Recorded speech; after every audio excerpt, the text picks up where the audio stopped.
Okay, I'm making this video to help you understand how the engagement of the reverse and forward works on most of your riders. Now, this particular rear end is the wrong one for this lawnmower.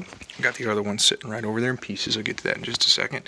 This little key, this guy right here, fits in with this cotter pin. It moves back. One way is going to be forward or reverse. That's going to be neutral. And in all the way is going to be the other direction. There are three positions. This is what the internal transfer case looks like to my MTD rider. Now granted, there are different designs out there, but this is particularly how this one works.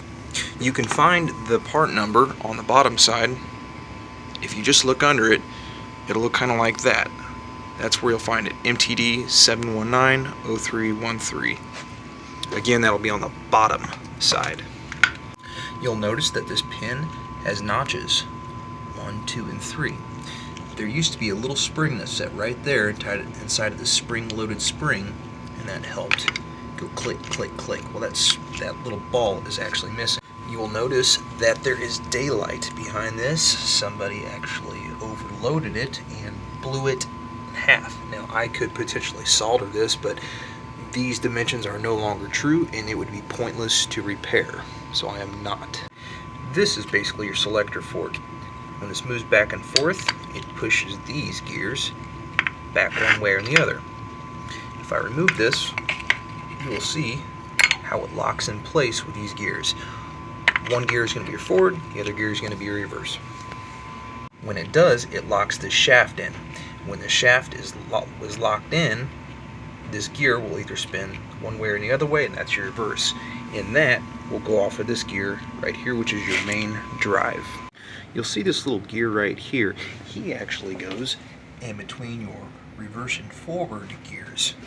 And like I said, this is upside down, and everyone will have a drive pulley, big sucker like this. We're looking at the top position. This is on the top side. If you're wondering if these need to be serviced, you actually do not. These are non-serviceable rear ends. They come from the factory, greased, heavily greased that is, and you do not add anything to them. There you go. That's what the grease kind of looks like. And I randomly found a washer on the inside, but that's what it looks like. Alright, and this washer, turned out, was actually on the other end of this bolt.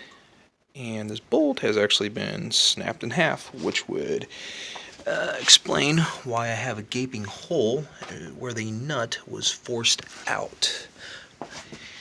And that is why you do not overload these.